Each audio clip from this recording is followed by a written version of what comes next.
നമസ്കാരം. Raf talk ഫുട്ബോളിലേക്ക് അവർക്കും സ്വാഗതം. ഫിഫ വേൾഡ് കപ്പിൽ ബ്രസീൽ നാണം കെട്ട് പുറത്തായല്ലോ. ആ പുറത്താവല്ലോ, പക്ഷേ ആരാധകർക്കൊരു സങ്കടം നെയ്മർ ജൂനിയറെ ഓർത്താണ്.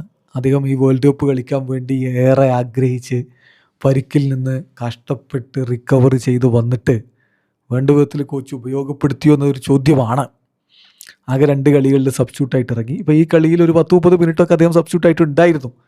ആ സമയത്ത് വലിയ പ്ലേ മേക്കിംഗ് ഒന്നും നടത്തിയില്ല എന്നുള്ളത് ശരിയാണ്. പക്ഷേ സെറ്റ് പീസുകൾ ബ്രസീലിന് വലിയൊരു പ്രശ്നമായിരുന്നു. പെനാൽറ്റി പോലും മിസ്സാകുന്ന അവസ്ഥയുണ്ടായിരുന്നു. അതിന് പരിഹാരം നെയ്മർ മാത്രമായിരുന്നു. നെയ്മർ ആ പെനാൽറ്റി അനായാസം ഗോളാക്കിയൊക്കെ മാറ്റി.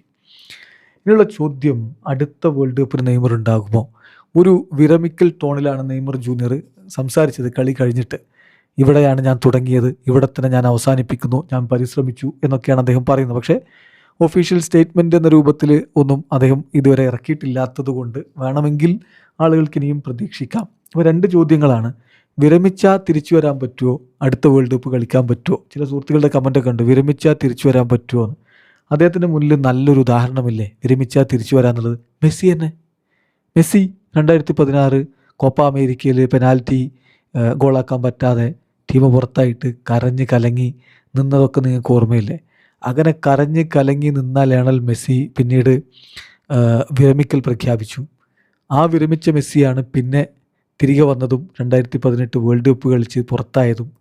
അത് കഴിഞ്ഞിട്ട് 2022 വേൾഡ് കപ്പിൽ കിരീടം ചൂടിയതും 2026 വേൾഡ് കപ്പിൽ നമ്മളെ വിസ്മയിപ്പിച്ചുകൊണ്ട് ഓൾറെഡി 7 ഗോളുകൾ അടിച്ചു കയറ്റി മിന്നും പ്രകടനം നടത്തിക്കൊണ്ടിരിക്കുന്നത്. അപ്പം എന്താ, വിരമിച്ചാലൊക്കെ തിരിച്ചു വരാം. മാനുവൽ ന്യൂയർ കഴിഞ്ഞ വേൾഡ് കപ്പിൽ പൊട്ടി പുറത്തായി. അതിനുശേഷം 2024 ഇനി ദേശീയ ടീമിനില്ല എന്ന് പറഞ്ഞ് വിരമിച്ച് പോയ ആളല്ലേ.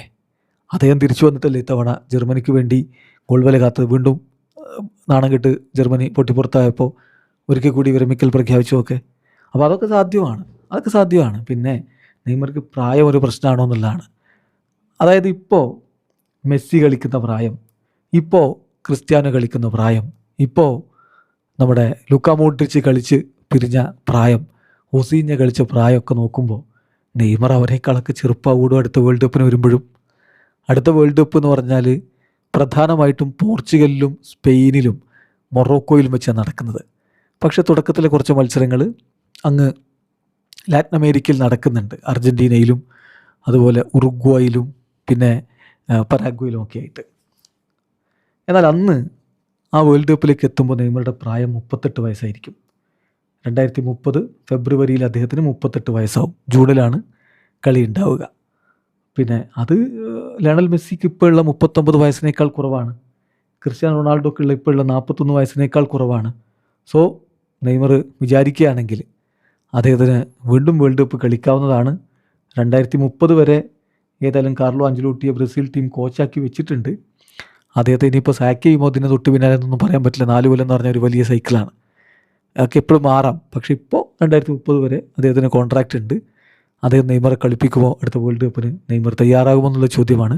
പക്ഷേ വിരമിക്കലും അതുപോലെ പ്രായമൊന്നും ഒരു പ്രശ്നമല്ല എന്നതാണ് യാഥാർത്ഥ്യം. വീഡിയോ അവസാനിക്കുന്ന ഫുട്ബോൾ ലോകത്തെ കൂടുതൽ വിശേഷങ്ങളുമായി റഫ്ലക്സ് എത്താം.